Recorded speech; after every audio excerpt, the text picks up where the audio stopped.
សស្រៈហាក្តៅហាភ្លៀងចិត្តនាងធ្លាប់អាណិតប្តីខ្លាំងទេស៊ូលំបារលុយចិញ្ចឹមមាមេចង់ឃើញអូនល្អដូចគេបងមិនខ្លាចទេលំបាអូនផ្ដើមប្រែចិត្តលួចមានអ្នកថ្មីចរណៃដេចអូនមិនអាណិតកូគ្នាស្រែកយំសួររកតែរូបមាម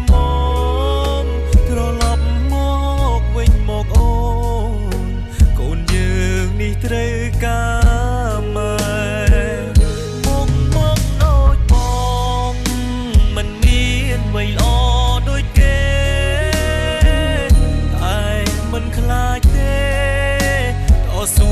លំបាក់អត់ធន់មកដូចបងតែបងចេះស្រឡាញ់ប្រពន្ធបងមកតែបងមិនងងឆោមយងដេកធ្វើយ៉ាងនេះដៃអោបអ្នកថ្មីចោលប្តីចោលកូនបងជុំសូមអូនមេត្តាប្រណីខ្មាំងញៀតចិត្តខាងគេថាអូននាងរត់ចោលប្តីស្រវាអមនាងដតីចោលបងនេះប្តីពេញច្បាប់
អ្នកថ្មីចោលប្តីចោលកូ